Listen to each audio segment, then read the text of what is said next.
Good afternoon, everybody, and welcome back. I hope you've had a chance to get outside, stretch your legs, get away from this virtual stage and enjoy the real world, if that's your thing. In this part of the afternoon, we're going to be focusing again on building on technical things, and this part of the afternoon we'll be talking about Web 3.0.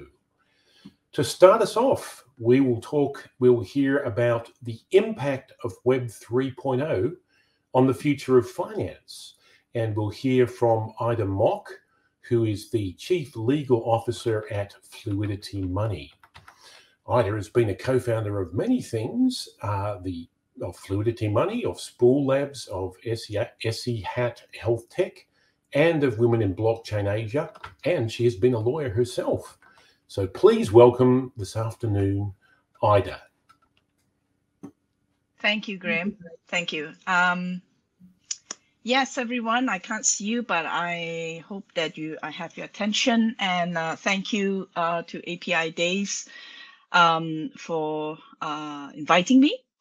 I have been informed by John of Apidays that this is the first time they were introducing the blockchain and DeFi circuit into this conference. So kudos to that, and I'm thankful for that because that gives a good way for me to introduce how the Web3 is going to be the next big thing. In fact, it is the next big thing when it comes to finance. So before I move on, I'll just do a little bit of an introduction to myself. Okay, Graham has already done that. I'm a DeFi boffin, and I have founded a couple of companies that focuses heavily on DeFi. I am the Chief Legal Officer and the co-founder for Fluidity Money, for Spool Labs, which is the composable middleware for DeFi. And I'm also the co-founder and CEO of Sihat Health Tech, which is working on a Web3 to decentralize health data and essentially to bring data sovereignty back into the user. Aside from that, I'm also recently founded and started Women in Blockchain Asia, and I will be traveling to Malaysia and Singapore in May. It'd be great if I can meet up with you guys. And before that, I was an ex-lawyer, traditional ex-lawyer in M&A, corporate and commercial. I've worked in a couple of countries, primarily in London, in New York, never worked in Singapore, in Australia. This is where I'm based. So that's the brief thing about me. So I will get on to that. Thank you. So today we're going to talk about Web3 and the future of finance. So before I start, I am going to start with a picture, which is basically asking you to change your perspective. So here's the picture. For those who really know this optical illusion, keep it to yourself. But essentially what you see here is a picture of what it looked like, a floating rock. But if you take that picture and you rotate it, this is what it actually looks like. It's a rock in a pool. So before that, here it is. And now this is things. So why do I start with this? Because what I'm going to say afterwards is going to be mind-boggling to a lot of you. Some of you will probably think I'm talking science fiction. Some of you will either think I am a bit mad or I have taken something I shouldn't have taken. But no, I'm asking you and challenging you to adopt a different perspective, just like this rock. Take the same concept, which is finance, and then shift it, flip it about. And why do I ask that? Is because the technology that is available now and is progressing and continuously maturing, what is known as the Web3, allows that, allows users to innovate, allows the finance to step out and be a little bit different. So yeah, keep that in mind, okay? So what is Web3? Before we go to Web3, the fact that it has a number 3, it presupposes there is a 1 and 2. Okay, so Web 1 is essentially where the internet was static. It was all just giving information. There is no it's not dynamic. There is no interaction. You just read and soak in whatever is given to you, and that's it. Very much nothing further you can get from that. So it's very content heavy. And the examples, as I see here, is basically from news. Okay. And then in 2004, the web evolved to become Web 2.0, which is known as a social web, where it becomes more dynamic. There is interaction. You can actually vote up or vote down. You can vote up or vote down a product. You can give your feedback on something. You can comment. You can add. You can edit. You know, these are the things because it's dynamic. So basically, you're now engaged into the web, and you're feeding your thoughts. You're feeding your feelings. You're feeding your behavior. You're feeding your likes and dislikes. All of this into the social web. And out from this, it became centralized, whereby the social web became more controlled by the big players like Amazon, Google, Facebook, where they take all your information that you freely give and they monetize it. They monetize it, and essentially they commercialize it. And now here is where we are, 2021, Web 3.0.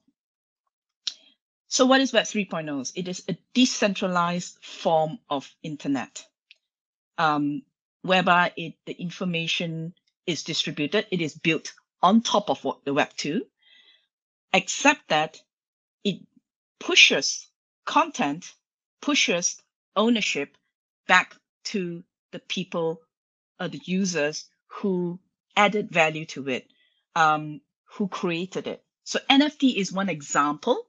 You create the NFT, you own it, and therefore, because you own it, you can make money out from it. So, and how is this possible? Because of this technology. So the technology and the toolkits that comes with it is still developing. Okay, mind you, let me caution it. Okay, it is not matured. It is developing, and it's moving at a pretty fast pace. But what it does is that it opens that, it enhances the features in Web 2, except that it brings it back to the user. So now you are in control. You're taking out the control from the Facebook, from the Google, from the AWS. You are now in control. So that, in a nutshell, is basically how we move from Web 1, Web 2, and Web 3. So as you can see from there, what can Web 3 do? Well, we know it decentralizes the internet architecture, okay? And because it decentralizes the architecture, whereby it's no longer centralized into one control, it can actually distribute it. In a way, it redefines ownership. And I will talk a little bit further down in this. And when it redefines ownership, it essentially democratizes, i.e. open access in finance, which is what we're going to touch today. But it's not just finance, it's a lot of things. Because it redefines ownership, it democratizes a lot of things. Ownership in terms of health, in terms of property, in terms of knowledge, in terms of skills, yes, and also in terms of finance, okay? And because it democratizes as it opens it up, therefore, it changes the business model going forward. So, okay, so as I was preparing this, I was asking myself what I should do. Should I just bring use cases for you and just show how some of the operators have utilizes finance in the Web3? I decided not to do that, okay? I decided to actually focus on the 4 core elements that I see that is coming out. If you focus on these 4 core elements and then build your business modeling around it, I believe you've actually got it in terms of your business modeling and your business strategy that is adaptable and deployable and can be executed using the Web3. So I'm going to focus on the go-to-market, the incentiveness. So the go-to-market and incentiveness is the same as traditional market, you know. How do you sell? So many products to it. Why would I choose your product? Incentives after purchasing your product. Why should I stick with it?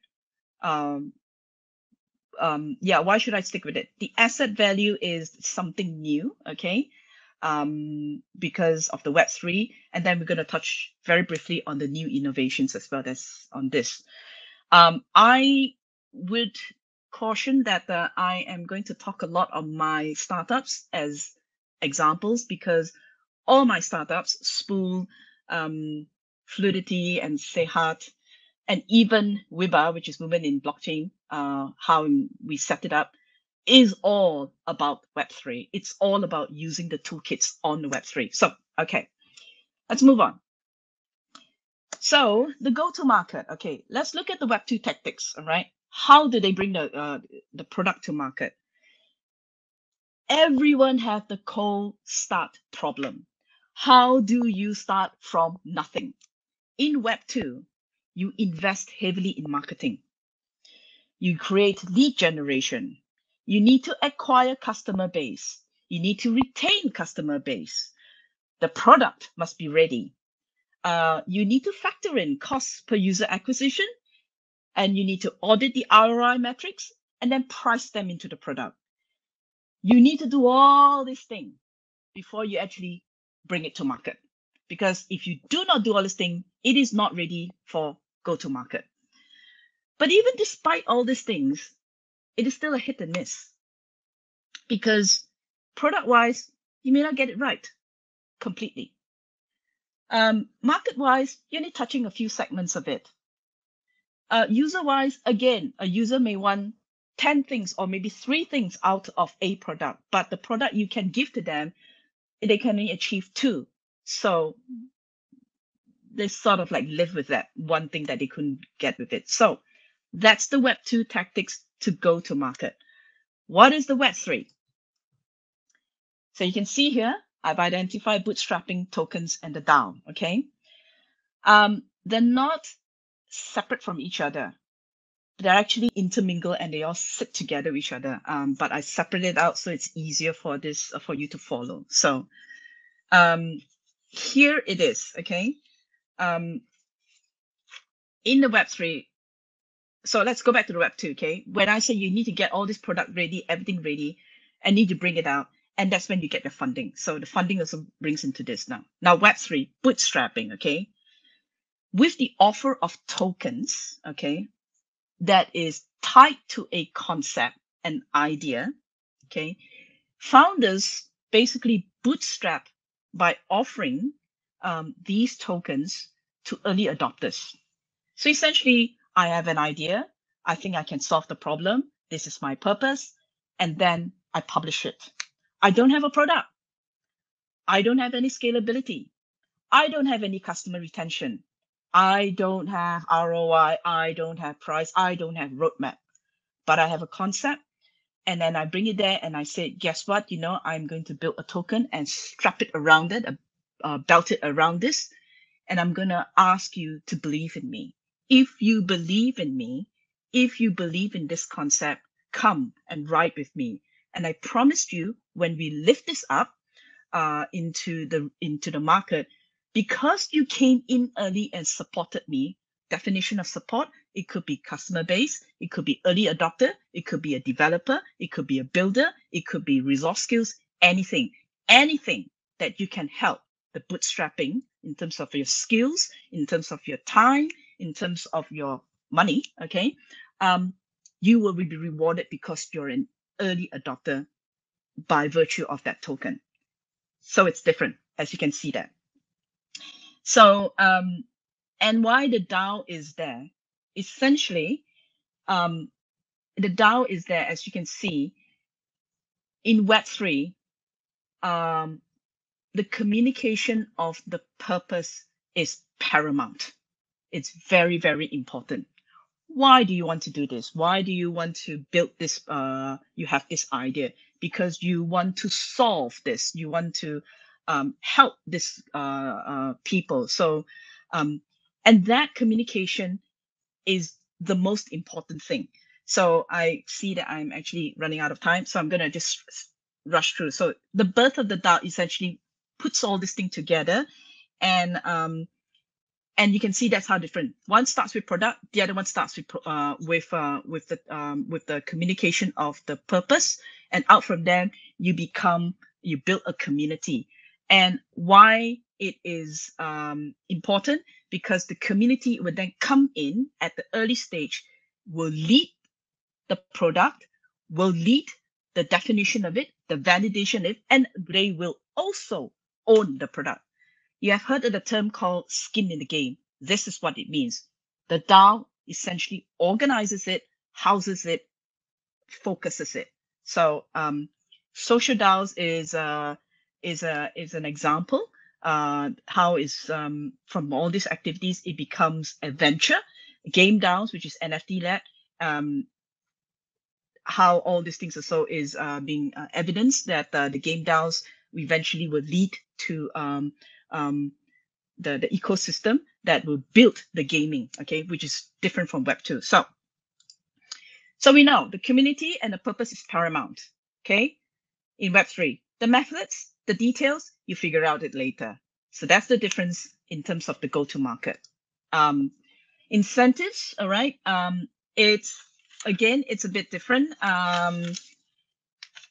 Sorry, let me get my notes correctly. Okay, so incentives. Okay, in an NFT, the marketplaces like OpenSea, they get a transaction fee, but more important is the channel of distribution. So you partner with other platform, and you show the selection of items, and you get a commission paid, which is known as an affiliate fee. But in NFT, for every sale and transaction that has been permeated down, you get two. You get a royalty fee and you get the affiliate fee. Okay, so and because of this, you get the royalty fee and you get the affiliate fee. It creates stickiness. You want to stay on with your marketplace, and because of this affiliate and also the royalty that is attached to the marketplace, and that's how they bring that stickiness back to you, and you became an evangelist, and eventually you become an evangelist of the marketplace. In gaming, now this one, follow me here, right? Okay, the difference is that we use a lot of in-games assets, okay, which is being lent out by guilds, okay, to the new players who cannot afford. They take all these assets and essentially they start playing with it and build from it. The value in the gaming incentives is not the product like Web2. The value in the gaming is in the creativity in building the game. The permutations, the composability of how the game is being built, that has a value. That is the metric of success. Utility mining is another one, which is what Fluidity does. Okay.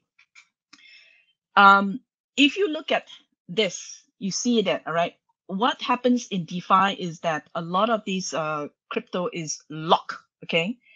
In Web3, because of the technology, you are rewarding people to just move to transact, to just move.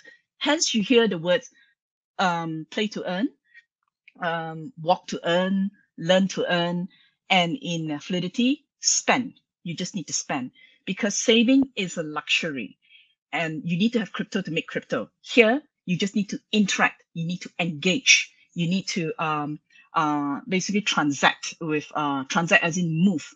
And then every time you do that, you are rewarded. So these are the incentives that is being explored. Some of them are very successful in deploying it, especially deploying in gaming, to create that stickiness so that you do not dump it. Because in the staking economy, if you were to do purely on staking, your runway is going to be very short. I don't care whether it's an NFT or anything, or tokens or anything like that. If you do not know how to create an ecosystem that is always liquid in you, what happens is that you will yeah, basically it's just that after a while people just leave. Your staking period matures, they will just dump your token and move elsewhere. After the NFT, they will just sell your NFT and just move elsewhere. So this stickiness is very important, and the Web3, as you can see, is a little bit different in doing that. So asset value, okay, because of Web3, it pushes the ownership back to the owners. So take Sayhak, my startup. Suddenly now you own your data. Web3 allows you to actually bring the ownership of the data into your hands. Now, because you own the data, your health data, that becomes your asset. You are now the creator, you now own it, it becomes a product.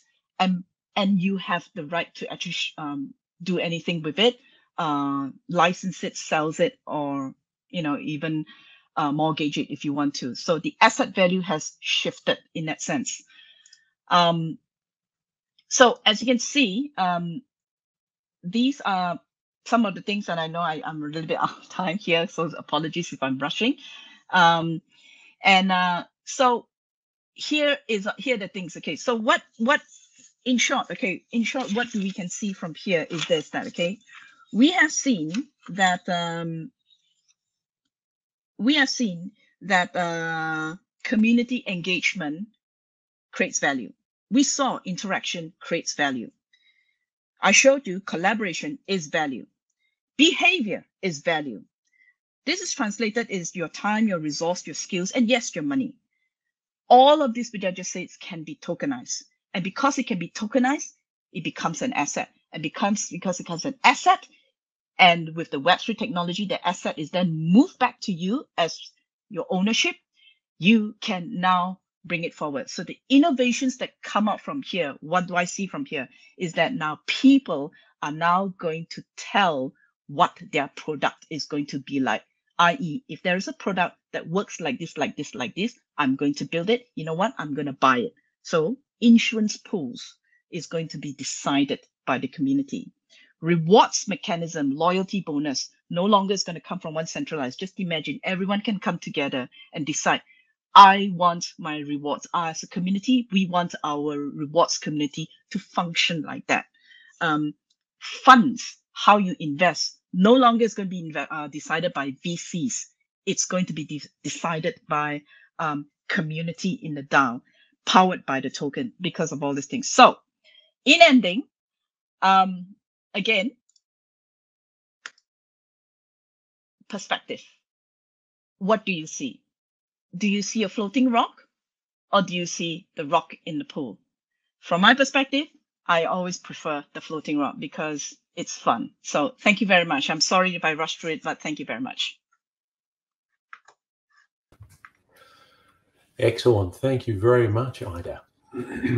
Ida, do you see companies, is it easy for them to make this kind of flip in perspective, or I imagine it's quite difficult to get people to look in a different direction? The answer is yes. I'm from the traditional background, and it took me a good year to even just take the simple concept to invest in an idea. No traction, no product. At that time, I thought you got to be mad to put money there. But as I progressed along, and I realized that no, there is actually sense in it, because it's not about a ready product. It's a product that works, that a product that serves, that a product that actually fulfills the purpose of the people, and that's why it works. Yes. Yeah. Where do you think where do you think they need to change their perspective? What's the first kind of into this new way of thinking? I think in terms of the finance, is in many ways you got to tear down a lot of your old concepts and beliefs.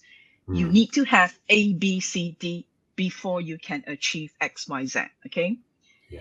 And you need to, that's the first thing you need to tear down, and you need to have the thinking that we should explore, we should try, because that's what the DAO and all these things is doing. But you're not trying on yourself, you're trying with a community. Okay. Great. Thank you very much, Ida, for sharing with us about Web 3.0. That shift, that rock image is going to stay in my mind. Thank you. Thank you very much. Thank you very much. All right.